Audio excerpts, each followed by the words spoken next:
En ese tema de herencia ligada al sexo, para entenderlo tenemos que ver o comprender algunos conceptos básicos de genética. Primero, lo que es un cariotipo. Bueno, un cariotipo es el acomodo de los cromosomas en base a su tamaño, en base a su forma. Todo organismo tiene un cierto número de cromosomas. No hay ningún organismo que los tenga igual. Y para estudiarlo, entonces los acomodan en base a su tamaño y forma, ¿sale? Y eso se le llama cariotipo. Nosotros tenemos 23 pares de cromosomas, en total 46. Esos 46 cromosomas, si lo dividimos en dos y en base a su tamaño, quedarían así, así como están, ¿sí? A su tamaño y su forma. Algo para verlos un poquito mejor sería esto, ¿sí? Entonces, del par 1 al par 22 le conocemos como cromosomas somáticos, es decir, son aquellos información genética que va a hacer que tengamos nuestros tejidos, órganos o sistemas. Ahí están todas las células que nos van a formar, las células del pulmón, corazón y demás. Entonces son del 1 al 22 son los cromosomas somáticos. Y exclusivamente el par 23 le conocemos como el par sexual. Es decir, es lo que va a hacer que un organismo sea hombre o mujer en base a sus cromosomas X o Y.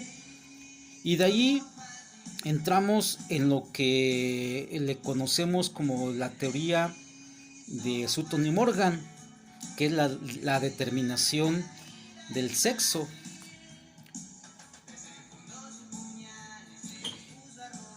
¿Sí? La determinación del sexo.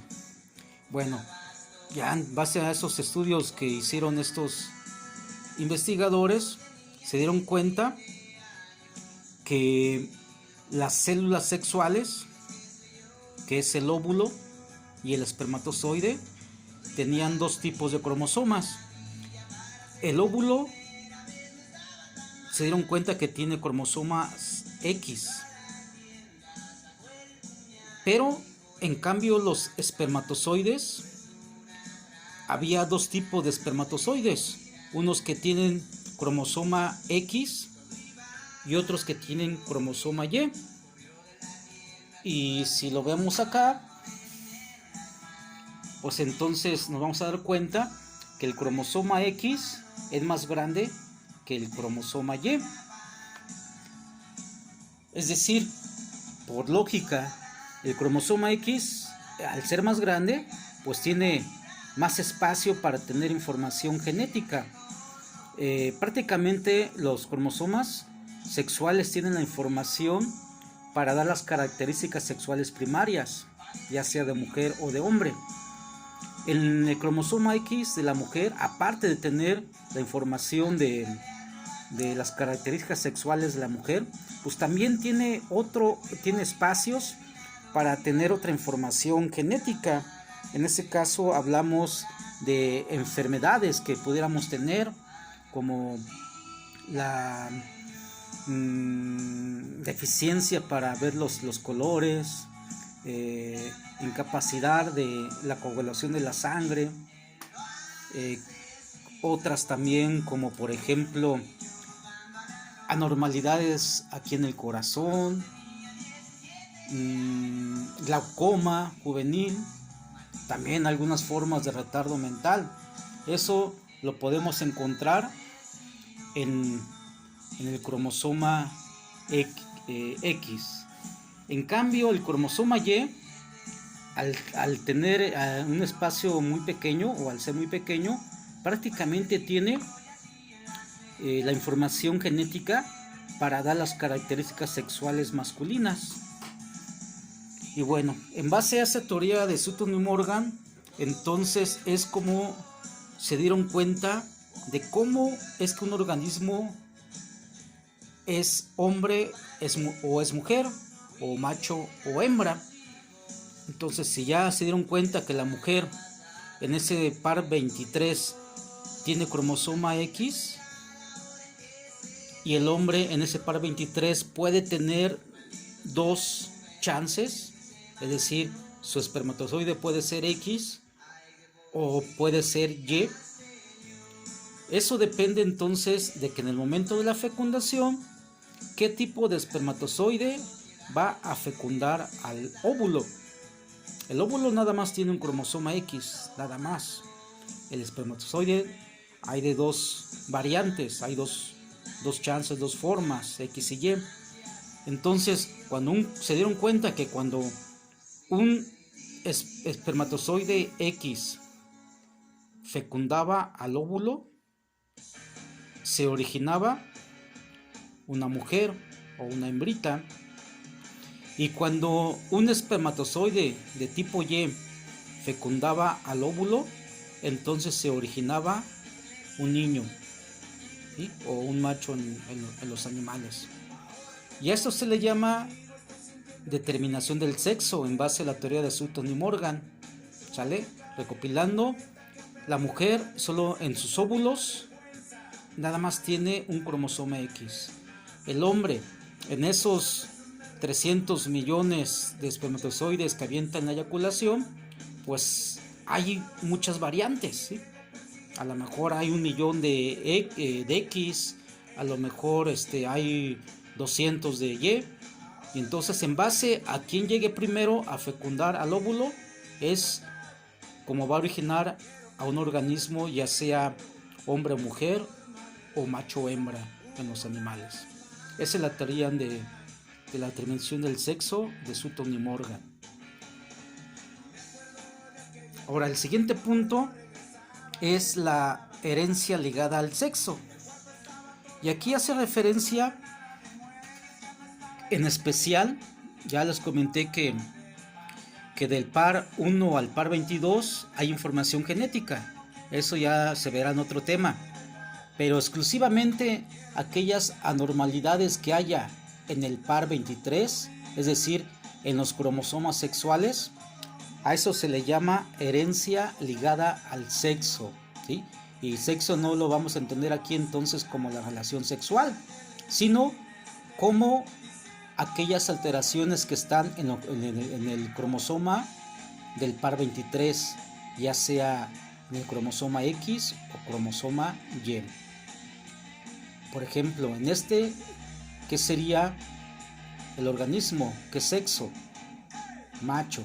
Aquí, hembra. Entonces, mujeres son unas X. Bueno, 2X. Hombres, X y Y. Esa es determinación del sexo. Ahora, en la herencia ligada al sexo, como les comenté, el cromosoma X está más grande, tiene otras información genética ahí en sus genes. Y en base a eso, vamos a ver este cuadrito.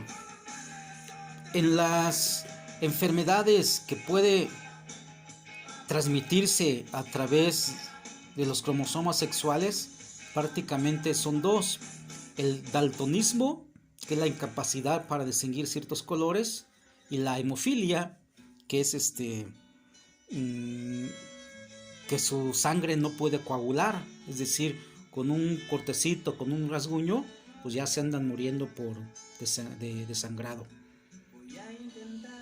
Entonces, para hacer los ejercicios debemos de tomar los alelos ahora ya con los alelos X y Y. ¿Sí? Recordemos entonces, si ponemos XX, ¿qué sexo es? Mujer. Si ponemos XY, entonces es un hombre.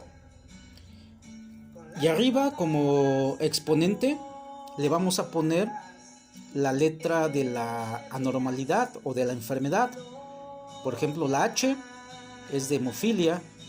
Si fuera daltonismo, sería una D. y así sucesivamente.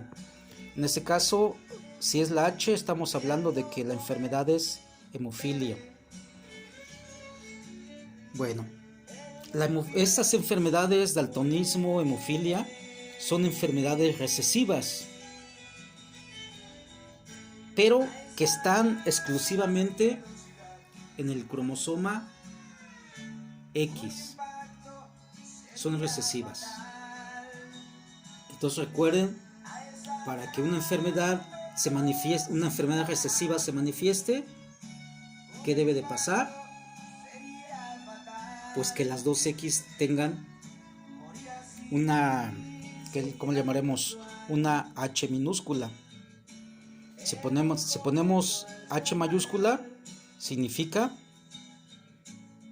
que la coagulación de la sangre es normal. Por eso, en esta fórmula vamos a ponerla así. Si vemos la HH, es que es una mujer normal, es decir, que tiene coagulación normal.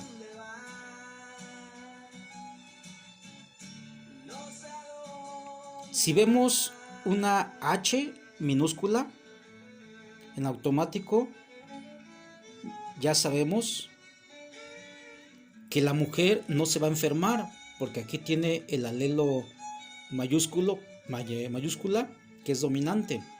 Por lo tanto, la mujer no se enferma, pero más sin embargo es portadora de la enfermedad. No la va a manifestar, pero en su información genética sí la tiene. ¿Qué pasa en los hombres? El hombre a tener, aquí la ventaja de la mujer es que tiene 2 cromosomas X. Si tiene un cromosoma X con alelo dominante, pues no hay problema. Si tiene un alelo recesivo, no hay problema. ¿Cuándo se va a enfermar la mujer? Cuando en sus 2 X haya una H minúscula. Solo así. Pero en cambio, en el hombre nada más tiene un cromosoma X. Y si por desgracia la información que le pasó sus padres es un alelo H minúscula, pues se va a enfermar, ¿sí? Va a ser un hombre hemofílico. Si tiene un alelo con la letra mayúscula, es un hombre sano.